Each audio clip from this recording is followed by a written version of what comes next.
Hello and welcome to another ATP Geopolitics video with myself, Jonathan MS Pearce. This is a Ukraine War Update Extra video, giving you extra nuggets and tidbits to get your teeth into to give you a greater understanding of the war in Ukraine.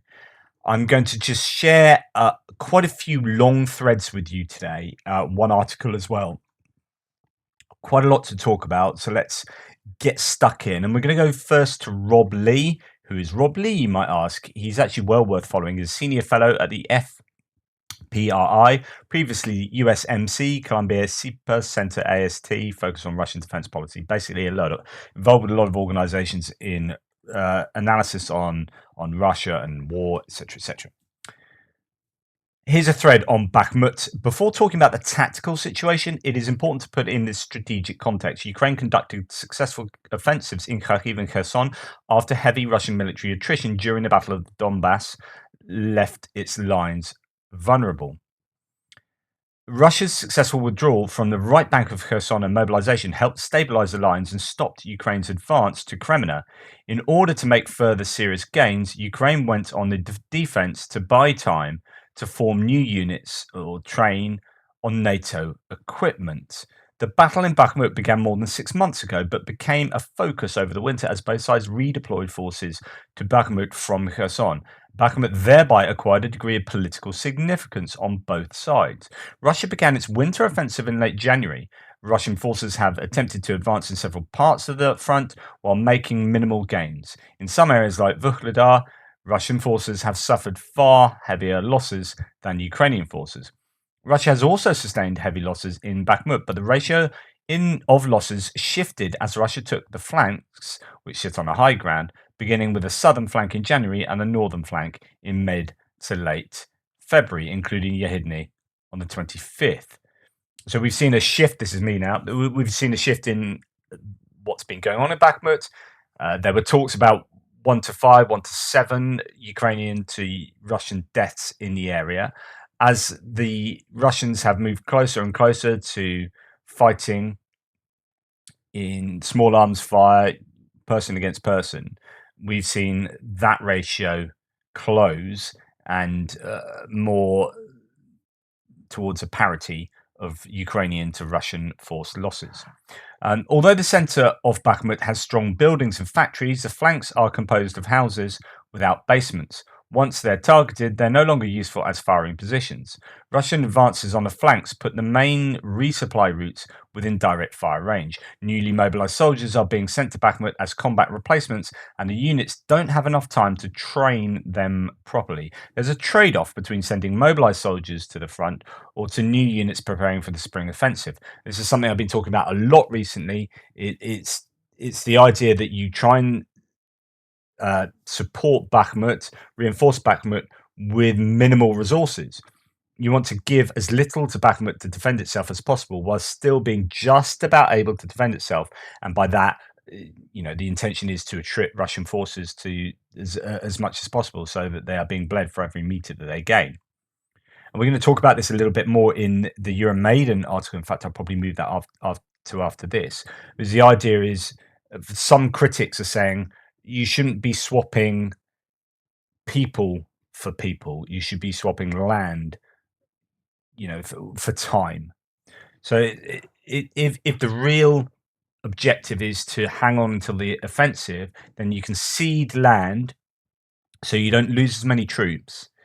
And as you cede land, you do that slowly. It's not like you run away. You do operational withdrawals that cedes land to the Russians, gives you weeks and weeks, a month, maybe 2, and then you're in a good position to start your counteroffensive, and you haven't lost too many of your soldiers. Flip side of that is the argument that actually by doing that operational withdrawal, you don't attrit the opposition troops, or at least not nearly to the degree that they've been apparently doing so in holding Bakhmut. But as that ratio gets closer to parity, that calculation becomes a bit more problematic, and you're starting to hear a lot more critics of Ukraine remaining in Bakhmut. So as Rob Lee continues, although there was a 3-week period in which Russian artillery fire was reduced, and I reported that, it seems to have picked up a little bit since then. It increased at the end of February as the 106th Airborne Division played a greater role, which coincided with greater Wagner VDV cooperation. Russia has a substantial artillery advantage in Bakhmut. Wagner commanders are given greater discretion and flexibility to fight as they see fit and find or exploit weak points. Territorial Defence Forces units are often deliberately targeted. So that's to say that they're deliberately targeting the poorer quality troops who are mobilised, been brought in as kind of reserves or whatever, because I presume you hit them badly, then they're more likely to break. They're not as well trained, and that can give you a greater advantage in the whole sort of battlefield than maybe taking out your more elite troops, but they're not breaking and attriting fewer of them. So some Wagner units operate at night while others only during the day. Wagner convicts are not allowed to retreat. Bakhmut matters to Russia because its stated goal is to seize all of the Donbass, but Russian forces are struggling to advance towards Kramatorsk or Slavyansk. They are to the west of Bakhmut. From the other directions, it has also been key to the Ukraine's defense of the rest of Donbass. And here's where there is a good reason to think that actually Bakhmut does have some tactical importance and tactical value. Some people have really stated quite strongly that Bakhmut, there's no real value to Bakhmut intrinsically. And I'd say, yeah, there is no value to Bakhmut intrinsically, but it does have some extrinsic value for the wider operation. So if you are looking at Bakhmut here and you're thinking, well, it links up a few places. There's some rail and road networks that feed into Bakhmut, but actually, most of these places around them that are connected by that are compromised anyway. So those roads and railways are useless. So Bakhmut doesn't really hold any advantage. But the thing is if you have Bakhmut, then you are at you can much more easily attack Konstantinivka, Kramatorsk, Slavyansk. So in a sense, it is a key to stopping Russia from attacking these larger cities and towns. So it does have a value. I don't think it is just a political stunt to defend Bakhmut, and I don't think it's just a political gain to win it for the Russians. I think it's necessary in order to go on to these other places. So I take a slightly more nuanced approach to Bakhmut and its value. Ukraine is prioritizing forming and training new units in 3 army corps, continues Rob Lee, for its spring offensive while trying to hold the entirety of the front line. But those are competing priorities, and Ukraine is deliberately holding back reserves, which is, I think, super important. So here he's quoting a source here saying, "May the soldiers in the trenches forgive me. It's more important to focus on the accumulation of resources right now for the more protracted and heavier battles that may begin next year." I'll be talking to Millie about this later today. So that's from Zaluzhny.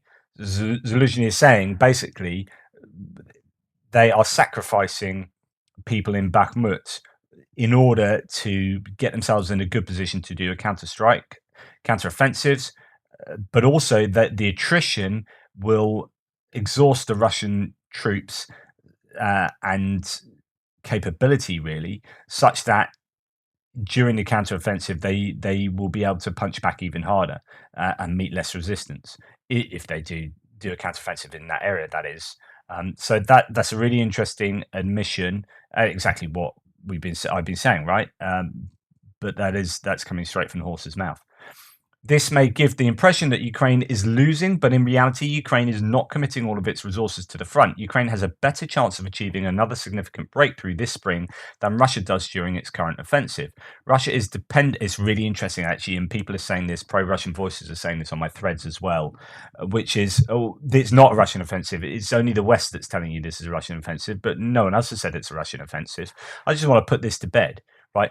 If you've invaded another country, right, and the last time you did a proper offensive was when you, I don't know, went towards Kyiv, and then you got beaten back from there, and then you got beaten, and you initially took all of this territory, but then you retreated from there, and then you received a counter-offensive against you in the Kharkiv Oblast, and then you did a tactical withdrawal the Zaporizhia, in the Kherson Oblast. What have you done? I mean, what is this all about? You're the second greatest army in the world. So you're saying that there's been no Russian offensive since what? Since the very beginning?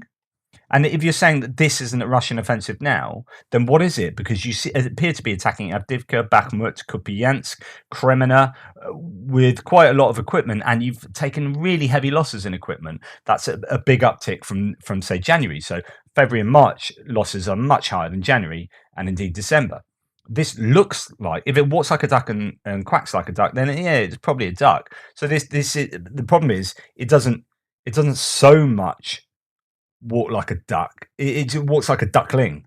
This offensive. It's like, well, it looks like an offensive sort of, but it's just a really shite offensive.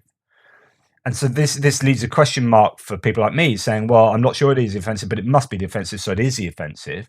And lots of people saying, yeah, it is the offensive. And now Russians are, because it's such a crap offensive, they're now going, well, it's not the offensive, actually. Well, what proof do you have that it's the offensive? It's the Western people that are saying it's the offensive. Actually, it's not just them. There's a lot of mill bloggers and a lot of Russian sources saying this is the offensive, or get ready for the offensive. It's coming. It's coming. And then it came, and then everyone's like, it's not much, is it? So I just want to put that to bed because I think that's a really, really desperate claim, and it's even been on my threads today.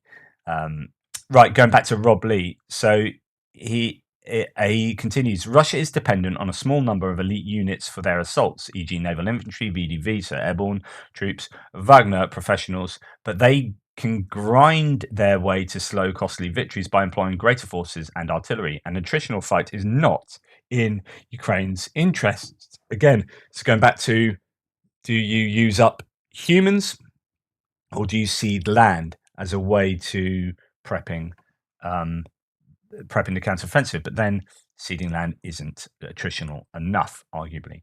Until it's offensive, Ukraine's best strategy is to pick battles where it can achieve a favourable ratio, absolutely, of attrition and expend fewer munitions, which would weaken Russian forces' ability to defend without significantly sapping Ukraine's offensive potential in the coming months. Absolutely, 100%. I mean, that's a perfect thing, which is defending, hopefully at a distance, using artillery in such a way that you have a ratio of 1-5 still, and the Russians are attacking, but they are losing huge amounts of troops. And maybe that's at the beginning of when Bakhmut was falling, but now they're right in the mix. Is that still correct for now? Although the attrition ratio in Bakhmut has been advantageous for the duration of the battle, the ratio is much less favourable now, with Russian forces holding high ground and on the city's flanks. Much of Russia's losses are prisoners of less military value than Ukrainian soldiers. In contrast, in Vuhledar, the share of Russian casualties from elite units is higher than in Bakhmut, and it isn't clear if Wagner's use of convicts would be as effective in a less urban setting. So, interesting comparison there, that attrition ratio, that loss ratio, is definitely beneficial down in Vuhledar, where the Russians have been absolutely hammered. And that's the kind of battle that Ukraine would want, which is, I mean, it's the kind of perfect scenario where you're sitting on a high ground, you've got really good visuals of everywhere, and you've got competent artillery sitting behind you, and you are peppering the whole area with mines. It's quite different, though, from what's going on in Bakhmut, which is people on the ground. There isn't that much mechanized equipment, hardly any at all, really, from the attackers. Yes, there's some artillery, but you're not really seeing tanks, IFVs, and APCs charging around Bakhmut. This is waves of humans, and those two battles are just completely different. Ideally, Ukraine would want lots of Vuhledars, but they don't have lots of Vuhledars. So what do you do with Bakhmut? The upcoming Ukrainian offensive will be strategically critical and potentially decisive. Western aid, including ammunition, will likely peak this spring and summer, and it will take years before increases in artillery production capacity can be achieved. Ukraine will not have air superiority, will face stronger Russian defensives than in Kharkiv, and will likely only be able to achieve localized superiority in artillery and fire and forces. To give its offensive the best chance of success, Kyiv needs to husband its resources. I'm wondering whether you're seeing a shell hunger, back to me, a shell hunger at the moment in Ukrainian forces, because it's not because they don't necessarily have those shells, but they are stockpiling them for the offensive, because they need to be able to absolutely blitz areas that they're going to attack with shells, to clear a way for a mechanized assault. and obviously demining these areas and then assaulting, you need a load of artillery ammunition. So I'm pretty sure they'll be stockpiling a load, which means that people in the Bakhmut area who are crying out for artillery ammunition are not getting it. They could get it, but that would impinge upon the success of the forthcoming offensives. There is no risk-free option for Ukraine. I mean, it's a classic dilemma. There's no decision is perfect here, and yeah, pulling out from Bakhmut has its negatives. Staying in Bakhmut has its negatives. It's kind of weighing up the least worst choice of action. A retrograde operation, so withdrawing, are dangerous. Withdrawing from Bakhmut could lead to more pressure on Seversk and elsewhere, and there is no guarantee Ukraine would be able to retake the city later if it withdraws. But there is a risk that by committing the necessary forces to continue holding Bakhmut, where its attrition rate isn't favourable, Ukraine will sap some of the forces available for its strategically more important spring offensive. Another risk is that Russian forces will continue to press to the west to try to seize high ground north of Chasiv Yar, which is defensible terrain for holding Kramatorsk and Sloviansk. Encirclement is also a risk. So this is kind of what I was saying, that if you do give up Bakhmut, then actually, you're inviting the Russians to attack further west. Encircling Bakhmut is Russia's best opportunity to inflict a serious defeat on Ukraine. The VDV's 106th Airborne Division has taken on a greater role, and the Russian MOD will likely prioritize cutting off the remaining main supply routes by committing more resources. The mud season has now begun, which could complicate a withdrawal or reinforcement, particularly if Russian forces advance closer to the 00506 Hardball Road. That's the tarmac road to the north of Bakhmut. This could limit the use of wheeled vehicles. As in Mariupol and countless other battles, Ukrainian forces have defended bravely and inflicted heavy losses on Russian forces in Bakhmut, which will likely aid Ukraine's spring offensive, but the conditions have worsened over the past month. What should Ukraine do? I don't know. It isn't a black and white issue, and there is uncertainty. Russia may overextend itself trying to take the city and leave itself vulnerable to counterattack. It is ultimately a question of where Ukraine chooses to assume risk. Just as the strategic consequences of Russia's offensive in the Donbass in the spring and summer wasn't fully clear until after Ukraine's offensives in the fall, it probably won't be clear whether the continued defense of Bakhmut was the right move until after Ukraine's offensive. Absolutely what I believe here. And someone had a go at me this morning on one of the threads saying, "Oh, you're saying they should withdraw. Weren't you saying that before and they're not doing it now?" Or something, saying, "God, you don't know what you're talking about because you contradict yourself," or something like that. Basically, it's like, no, I didn't say that. I haven't said that at all. I've said what other people believe. I'll tell you what I believe about Bakhmut, and this is what I've said over the last few weeks, is I don't really know what to do because it's on the cusp. That calculation, that attrition ratio has got closer to parity, and I don't know whether it's still worth holding on or not. I can see advantages of withdrawing and I can see advantages of staying, but if you stay, you are sacrificing the lives of your fighters. In that knowledge, it still might be worth staying from a purely tactical point of view. But I just don't know, and I don't have enough information about what's going on the ground. And my assumption is that the Ukrainian commanders do, but some critics are saying that they are making a bad decision in maintaining defense of Bakhmut. I just don't know. I am like 50-50, and I've kind of been like that for some time. Well, actually, no, I was all for defending Bakhmut, and I still kind of am. It's a much closer calculation now. It's a much more uncomfortable calculation now in terms of ratios of losses. Now, with all of that in mind, a huge article in Euromaidan, which I summarized, I think, in one of yesterday's videos and gave you the main points. I'm now going to look at it in more detail. This is Glenn Grant, who's a former British. You can see how long this article is as I'm whizzing down it to get to the bottom. So Glenn Grant is Lieutenant Colonel, retired in the British Army. He's now been in Ukraine since 2010, advising them. So he is quite critical here. So he's talking about Ukrainian forces need to learn hard lessons as they fight the Russian invasion. And he goes through a bunch of different ways in which the Ukrainians need to improve in their command structure and how they're doing war, essentially. and I'm just going to go through the first three of them with you and return to this, serialize this if you like. He's basically saying there should be clear government aim to reduce dramatically the number of people killed in the front line by trying to do things better. This war could easily continue for another 2 to 4 years. So if this war continues for 2 to 4 years, the argument is, so say, let's take Bakhmut again. Is it worth sacrificing that amount of people for a small amount of land, given the macro view of the war? And it's really worth remembering sometimes that this country is a huge country, that Bakhmut is a tiny place. And if Russia were to take Bakhmut, it's not the end of the world. I am saying it does have value and it puts these other places at risk. Yes, it does. But we were expecting, well, I was expecting with the Russian offensive, I was expecting Luhansk to go quite easily, and I was expecting most of Donetsk to be taken because I was expecting so much more of this counteroffensive, and it's amounted to pretty much nothing. So if you lose Bakhmut, goodness, that's not the end of the world. The Russians will jump and whoop with glee and joy and tell you how terrible the Ukrainians have been and how wonderful the Russian forces are. But I mean, that's just deluding themselves because they would have expended so much time and energy on taking Bakhmut that they would have exhausted themselves. I mean, that would be a real Pyrrhic victory.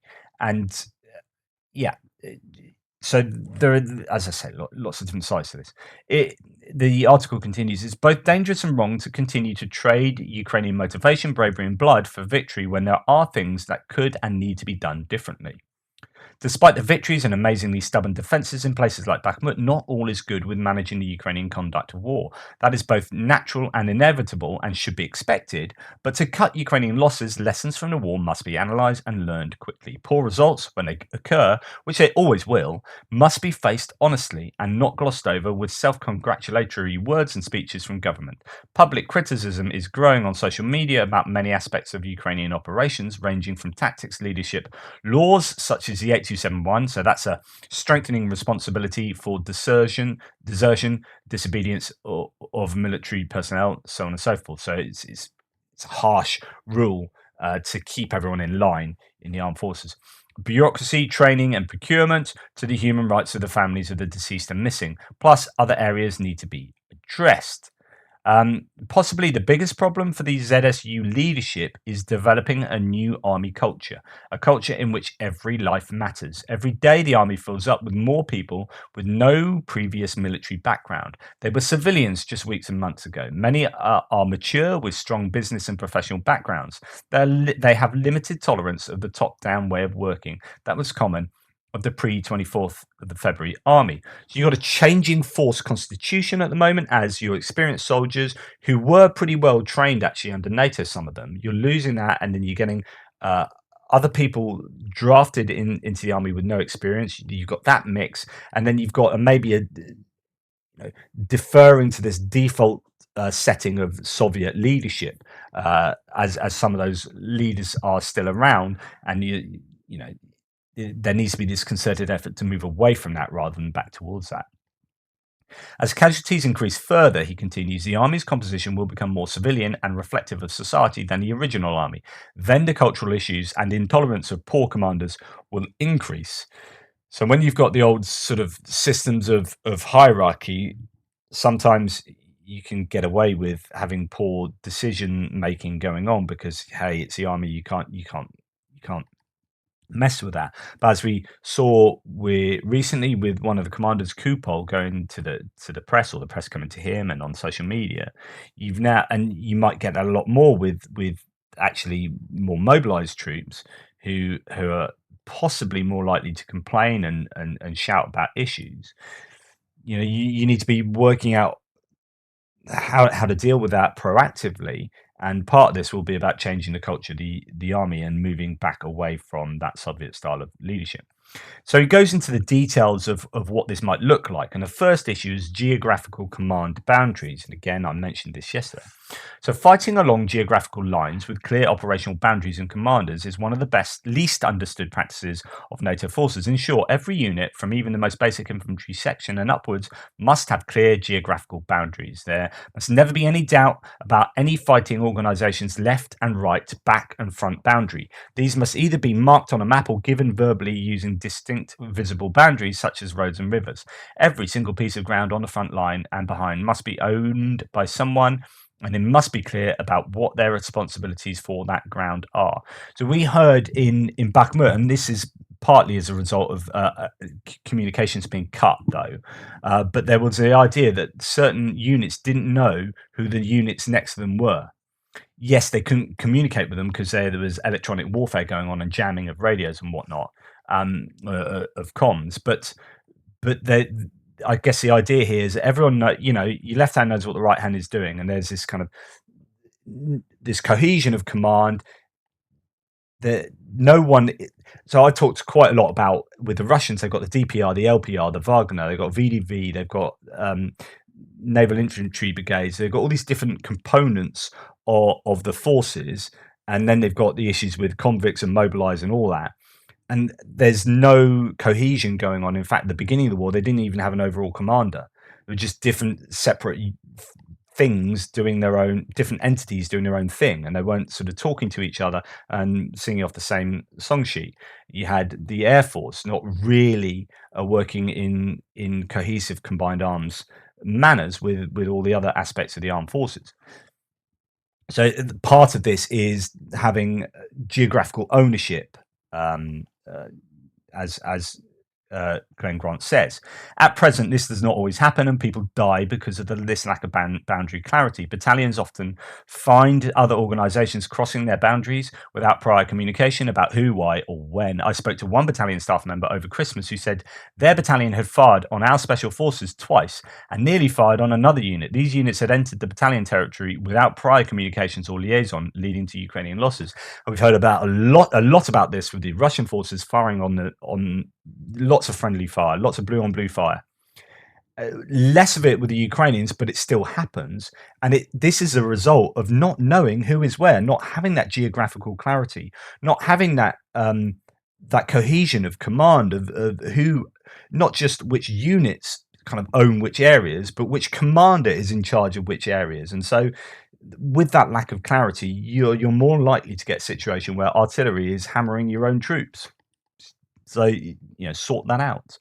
And it goes on a little bit later. The most recent battles show there is an urgent requirement for new military policies and for new training of commanders about geographic deployment rules, along with command and control arrangements of troops in battle. Responsibilities for ground and commanders' orders at all levels must be totally clear. Currently, they are not often clear. This causes unnecessary blood to be spilt. The geographical boundaries must not be drawn too tightly around a unit. All units need room to maneuver so they can attack the enemy from the sides when they need to and have room to change positions. Their battle space should also extend not only forwards into the enemy area, but also to the rear. This is so it's clear about who owns the logistic areas and what space a unit has to maneuver and withdraw when needed. So it's not just like this is our space going forward, but this is also our space going back. So we need to withdraw. We need to get out of there quickly. This is our space, and we own that. But also, and we're not going to be withdrawing on top of another unit. But also, when we need supply, that's it's not going to be clogged up with other units getting their supply through our areas. So that kind of clarity needs to take place. The next point he goes on to is the one army concept. So simply, too many organisations work separately from each other, and even at times in opposition. Exactly what I've been talking about, and he's talking about how it kind of all of these can be integrated. There's an overlap with these ideas. This creates pockets of first, second, and third divisions of quality where some units are equipped and poorly trained and others are not. There's a bit of an us and them. You need a one army idea. So there's no arrogance. There's no we're better than you, and we have better equipment than you, and so on and so forth. One serious problem lies, he says, with the territorial defence forces that is simply treated as second class in many respects, especially in the selection of commanders and unit training, even though they form the National Operational Reserve. The territorial the TRO brigades are now at the front line without being properly trained or resourced. This lack of common concept encourages organisational arrogance, where some parts of the military are considered better or more important than others and are both treated and act so. So policy and law changes needed to ensure that the territorial defence forces not left playing a second-class game as it is now. Um, that's pretty important. It talks about intelligence, special operations forces. Um, there's supposed to be a deep attack organization working behind the lines to disrupt and destroy, but in the absence of a proper deep attack doctrine for the special forces, uh, the the GUI has taken this role. Instead, operations forces are often used as light infantry, wasting years of expensive US training. So this is something we've also seen with the Russians. All of these problems the Russians have to a larger degree, but it doesn't stop the Ukrainians from having these problems as well. So the Russian forces, the VDV, have been used on the front line. The airborne troops have been used on the front line as basically your bog standard troops to do your battles, whereas they should be brought in for your elite work and then taken out and then used somewhere else, and lightning attacks or whatever, not as your grunts. Just send them in. Yeah, you're in the army, right? We'll send you forward. And same here, special forces shouldn't be used as light infantry. They've got all this very particular training, and you need to use them to their fullest potential. So that needs to change. Command and control, the rule of fives. So there's much academic evidence that to be successful, no person should be expected to manage more than 5 complex subordinate organizations. In Western militaries, this logic has not changed. In Israel, they even consider 3 subordinate commands as sufficient. So one of these is a need. So it talks about reasons for this. One of these is a need for commanders to retain close human contact with those they command, not only one level, but 2 levels lower. So if you have too many, if you're in charge of too many entities and you just don't have those relationships with them, and they don't know how you operate, you don't know how they operate, and it becomes unmanageable. It's kind of a flat organizational level where it's just like everyone below you in a level, and you need hierarchies, but not so wide and unmanageable. So this contact is vital for morale and strength of purpose. This activity takes time. It's also vital for commanders to see people face to face, to judge them for leadership quality and ability, fatigue, and personal strength of purpose. Then they must recommend the best for further, more difficult tasks, or replace those who are not good enough. The second reason is to reduce information overload before decision making. Too many subordinate units mean too much information. The third and arguably most important point is that the commander must see the ground before he judges how to fight the battle and what resources he needs to allocate to his subordinates. Too many units, too many commanders to judge, and too wide a geographic span of command provides too much information and overwhelms the thinking of senior people. Too many units to command also means poorly considered or rushed orders by stressed commanders. So it's about having quality time and not overloading those leaders. So where there's quality time, the leaders 2 levels lower get to know what their commander is thinking and wanting, and they learn to think 2 levels up, and the commanders 2 levels down, thus reducing the chances of misunderstanding overall goals. This is really important.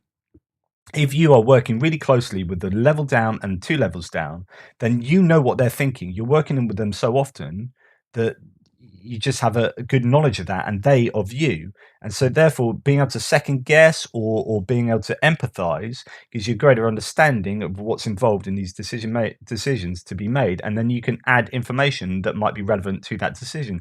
Oh, by the way, this is happening in my level here, and that might be really important for you to know because I'm thinking like you. It might be really important for you to know in your decision making.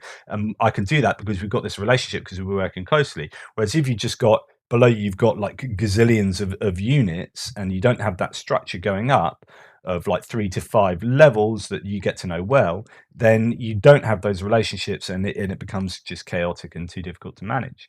At least that's how I understand it. I might be misinterpreting this. Um, the junior commanders also learn from discussion the logic of the commander's original orders, their thinking, and their wider goals. The orders they receive are anchored in understanding and allowing the subordinate commanders more chances of tactical innovation. With this principle means that what this principle means is that in many areas like Bakhmut, where there are many brigades, there should be a single intermediate divisional level commander between the brigades and the regional headquarters, with the sole individual responsibility for success or failure. This principle of a senior commander on the ground commanding 3 to 5 brigades should logically be applied to all complex battle areas. The best commanders should be chosen for this. Thinking long term, perhaps these commanders should also be given international refresher training before they command. Officers like US General Ben Hodges would be happy to do this, but he's never asked. In the past, these headquarters would have been at divisional level. As the battlefield grows more complex, there should be discussions about the need to reinstate them, or at least for some key battle areas to gain greater command focus. So there, as is drilling down to the particulars there. But I think that's a really interesting article in Euromaidan, and it goes on for that's only tops a third of the way through the article. So lots more to be said on that, but I'll leave it there for the time being, and move on to. In fact, I probably don't even have time for Thomas Tyner piece. I'm just going to start wrapping things up here now. Yep, 35 minutes. I just wanted to. Sean Lindsay said on one of my threads, I did track surfing where they had attached a track to the back of a tank and were driving, and people sitting on the track kind of surfing it. And it looked a bit of fun. I was just talking about how this is a bit of downtime. And there's a number of videos I've shown you where it seems like Ukrainian soldiers are, as humans need to, were having fun doing whatever in the moments when they're not shooting at other human beings. And that's really important for morale. Whether it's singing, doing dances, messing around, practical jokes, or whatever, stuff like this. And Sean, and I think I made this point a couple of months back, but anyway, Sean Lindsay rightly says there are a lot of videos with the Ukrainian troops enjoying themselves while they're not fighting. It just shows you the high morale within the military compared to the Russians. This is one reason why I think Ukraine will win this eventually. It's such a good point, and actually opens up many other areas of discussion, which is I've not seen. Maybe there are some videos of Russians enjoying themselves, but it seems the way they enjoy themselves is to commit war crimes. But the general joy of life is absent from the Russians, and that's part. It's got to be largely because they've been drafted in against their will, for many of them, for the mobilized particularly. Some are volunteers, but they're not going there to fight for something positive. They're going there because A, they've been told, or B, they think they're exterminating vermin, and they're believing the propaganda that they're being fed. And so there's no joy in that. Whereas these Ukrainians are fighting for their homeland, they're fighting for their families and their friends and for their culture, and it's a positive thing. And they're brothers in arms doing this noble thing together. It sounds all like oh whatever, but this is that's serious. Like imagine you're doing that. You volunteered to go to the front, as many Ukrainians have. You're doing that because you feel that strongly, and you're fighting for this positive thing. And you hear the Ukrainians when they speak about this. It just absolutely comes through. And these people are far more likely to be in a position where they take the time out and enjoy themselves, and that's reflected in the fact that these videos are far more common to be seen on the Ukrainian side than the Russian side. And I think that does tell you something. I think the Russians have such poor. I've seen videos of Russians committing suicide. Of course, that may have happened for the Ukrainians, but as I said yesterday on that segment, I just don't think it really will have done because of that idea of them fighting for this positivity, and the different psyche of the troops. You can also talk about equipment. It seems like the Russians have much worse equipment than the Ukrainians, and that could even explain why they're looting so much. And we've seen then a lot of them don't even have the right shoes, and so on and so forth. And all of that feeds into a sense of, uh, you know, well-being for in your life. If you were to go across the Russian troops and say, okay, what's your sense of well-being right now, I'm sure it would be meaningfully lower than the Ukrainians. And this is then reflected in the fact that we see these videos of the Ukrainians enjoying themselves on downtime, and we don't see that of the Russians. Anyway, good comment. Thank you, Sean Lindsay, and thanks for being a member. Last thing to show you, rare video showing Ukrainians launching a Soviet-built Tupolev Tu-141 drone. And these are the drones really from the 70s that appear to have been sort of rejigged to be used in. I don't even know if these were originally reconnaissance drones. I'm sure someone will tell me, but we haven't seen. We've heard of them being used, particularly for some of the long range strikes into Russia. Those ones getting towards Moscow or Engels Air Base and so on and so forth. It could have been these drones that were used. It's rare that we see them actually sort of taken off and whatnot. Sorry about that sound.